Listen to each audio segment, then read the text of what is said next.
I see that you're in Teladoc, which is a name that I've been in. Yes. I got stopped out of it recently, but I'm thinking about putting it back on. Isn't this like the perfect wheelhouse if you think that maybe companies are going to get more cost conscious? Like they're going to save insurance companies a ton of money if they can shift millions of people to getting used to telemedicine and internet medicine. We'll talk a little bit about what you see for that name. Oh, absolutely. And I think millennials love it, but also elderly people love it. I just bought 100 shares of Teladoc. Was my timing right? Well, let's find out. Welcome to Investing with Money Growth Academy. My name is Dee. And in this video, I'm going to walk you through the non-technical stock analysis that I use to make my buy decision. I've used this process for over 2 decades successfully. And the good news about it, it's free. Nothing to download, no digital course to buy. My goal is simply to create an online community of like-minded retail investors that can crowdsource investment research and information from which the entire community can benefit. Although I hold an MBA in business administration with a heavy influence in accounting and finance, I wanted a reliable and replicatable method or process of stock analysis that didn't require a college degree. It didn't require Excel spreadsheet skills, advanced math skills, or technical chart reading skills just to analyze stock. It was Edward Deming who said, if you can't describe what you're doing as a process, you don't know what you're doing. I call this process the dumb method. I use it to make buy, sell, and hold stock decisions. And in this video, I'm going to show you how I use the dumb method of investing in my decision to buy Teladoc. Now, dumb is an acronym. The D stands for durable competitive advantage, meaning does the company have a durable competitive advantage? The U stands for understand. Do I understand how the business actually makes money? The first M, M1, stands for management. Is the management effective? Now, I have a number of ways that I determine that, and I'll share that with you a little bit later. And the final M, M2, stands for margin of safety. That's my ability to determine, am I buying the stock at a discount? Now, before I plug in any company of interest into the dumb method, I always complete a general overview of the company to gain a better understanding of that particular company. Now, in my Teladoc overview, I'm trying to answer 6 questions about that company. Let's take a look at these 6 questions. Who is Teladoc? What is their business? Who are their customers? What are the brands within the Teladoc family? What is the market opportunity? And number 6, what are the sources of its revenue? You know, I started this video with Cathie Wood, and I think it's impossible to have a conversation about Teladoc without mentioning Cathie Wood of ARK Investment. Now, when Cathie speaks, obviously people listen and the market responds. Teladoc Health was Cathie Wood's 2020 stock pick of the year. When I say you really can't talk about Teladoc without mentioning Cathie Wood, it's because her comments impact market behavior with stocks within the ARK Investment. And when you're thinking about investing your hard-earned money, you have to be able to separate the noise from the reality and analyze the stock on its own merits. So let's talk about ARK Invest, and let's talk about Cathie Wood and what I mean by some of the different influences that she might have on a particular stock. And in this case, we're talking about Teladoc. And so we know Cathie Wood is the CEO of ARK Invest or ARK Investments. The particular ETF that I'm referring to here is the ARK K. It's worth about $17.6 billion. Different kind of categories of investments that they look at as genomic, industrial, and next-gen type technologies. The interesting thing here is just the top 3 holdings. So the top 3 holdings here are number 1, Tesla, representing just over 11%, Square, just over 6.5%, and then number 3 is Teladoc, just over 6.33%.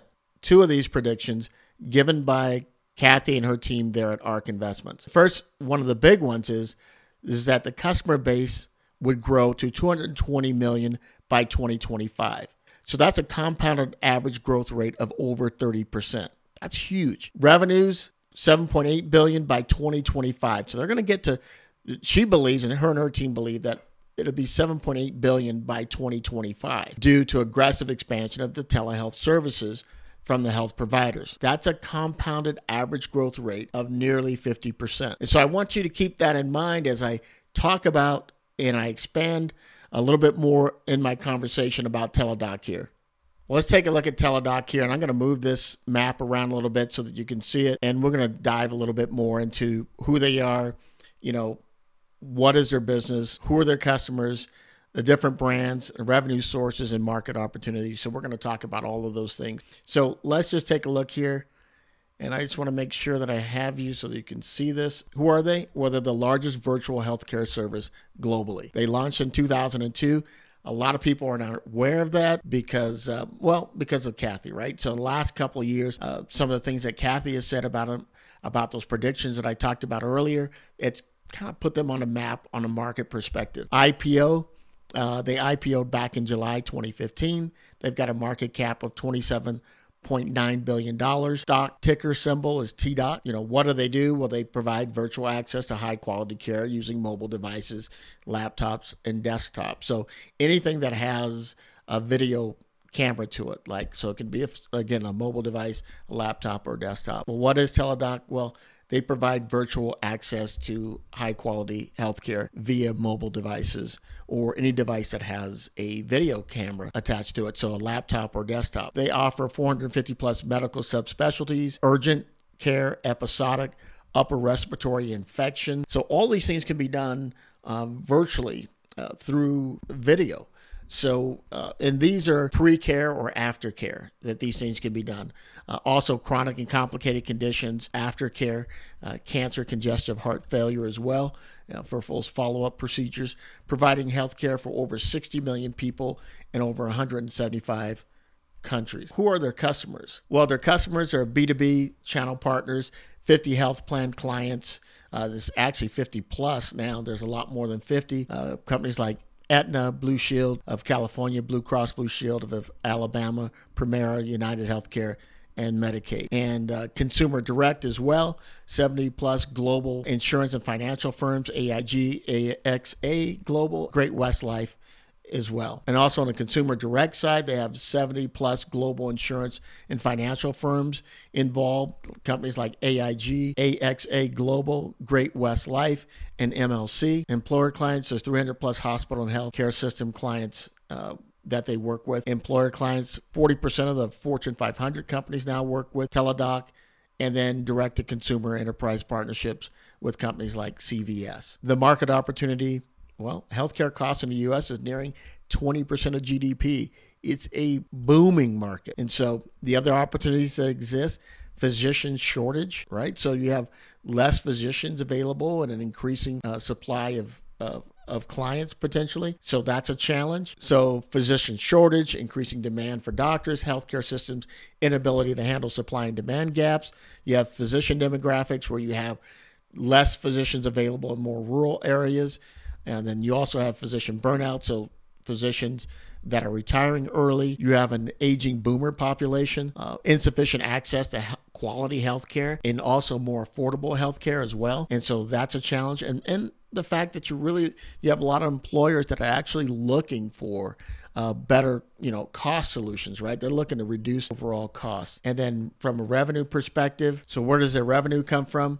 Subscription access fees. And so those SAFs by clients for employees, dependents, policyholders, card holders, beneficiaries, and also by members. So whether you belong to I'm not saying that this is actually happening, but a Costco could have a membership, and because you have a membership at Costco, you would perhaps get an opportunity to utilize the service, or AARP or something like that. So it may give you access to the service. So that's what I'm talking about. So a member relationship and get access to some of these services. And also visit fee only, where patient just pays for the services kind of on the spot basically, and they get access to the service. Let's talk brands, and I'll get more in depth on these a little bit later. But in terms of brand, there's a Teladoc brand, there's Advanced Medical, Best Doctors, Better Help, Healthiest You, and chronic disease management for patients through Livongo. Big acquisition that just happened just a little less than a year ago.